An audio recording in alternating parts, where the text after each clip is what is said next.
क्या आपको पता है, एक ऐसी चोरी है जिसे चोरी ही नहीं माना जाता, यहाँ तक कि कोई उन्हें पकड़ता भी नहीं है, और वह चोरी है खनिज की चोरी। ये चोरी किसी आम इंसान से नहीं, बल्कि सीधा सरकार से रॉयल्टी की चोरी होती है। ये डाका सीधे सरकार की तिजोरी पर डाला जा रहा है और सारे रखवाले मौन बैठे हैं। इसका जुर्माना चुकाती है देश की जनता, वही जनता जो वोट देकर नेताओं को चुनती है, देश के विकास में योगदान देती है, टैक्स भरती है, अधिकारियों और नेताओं के खर्च भी उठाती है, और बदले में उस जनता को मिलते हैं धूल से सने, गड्ढों से भरे ऐसे रास्ते जिन पर चलना हो तो लगता है जैसे खजाने की तलाश में खतरों के खिलाड़ी खेल रहे हों, जिन पर गुजरना तो ऐसा लगता है जैसे जान पर खेलना हो। यही वे रास्ते हैं जिनसे रोजाना हम, आप, 12 से 12 घंटे नौकरी करने वाले लोग और स्कूल जाने वाले बच्चे गुजरते हैं, जिन्हें देश को आगे बढ़ाना है। लेकिन उनका दर्द देखेगा कौन, सुनेगा कौन और बोलेगा कौन?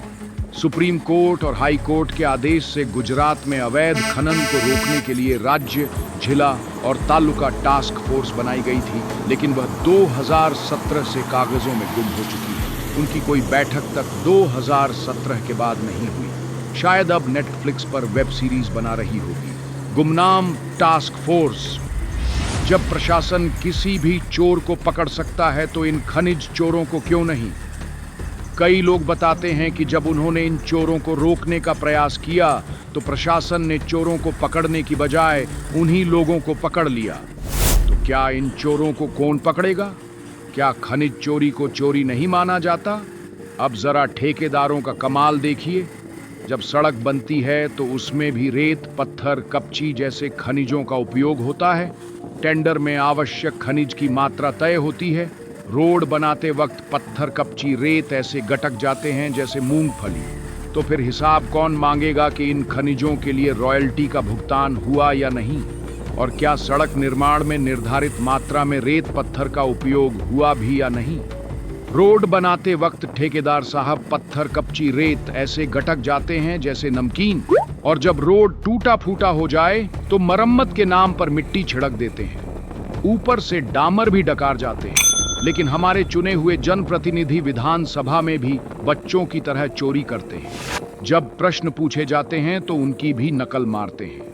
हाल ही में तो गुजरात विधानसभा के दौरान कुछ माननीय नकल करते पकड़े भी गए। अब उनसे सवाल पूछना ही क्या, जनता उनसे और क्या उम्मीद कर सकती है?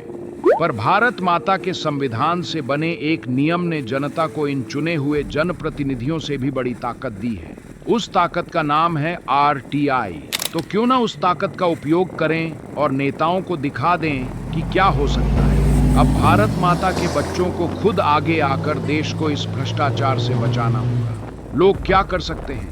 आज ही RTI दाखिल करें, जिसमें आप खान खनिज, road and building state, road and building panchayat विभाग आदि से पूछ सकते हैं कि खनन और खनिज विभाग में एंड यूजर के रूप में पंजीकृत ठेकेदार की जानकारी दें।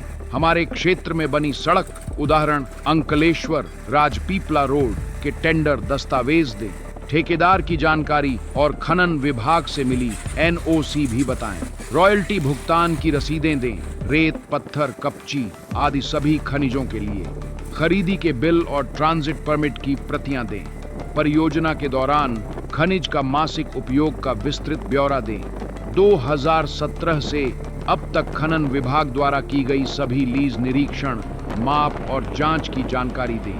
कई लोगों का मानना है कि इन खदानों, क्रशर, ठेकेदारों, अवैध खनन और ट्रांसपोर्ट के पूरे खेल में नेताओं और अधिकारियों की मिलीभगत है, तभी तो यह धंधा रुकने का नाम ही नहीं ले रहा। पर हमें अब आगे बढ़े, अपने बच्चों, परिवार और देश की खातिर कदम उठाने होंगे। एक दूसरे की मदद करें और आज ही RTI दाखिल करें। यही छोटे छोटे कदम बदलाव की बाढ़ लाएंगे। मैं आपका दोस्त डॉक्टर भाविन कुमार शांतिलाल वसावा, भरूच से।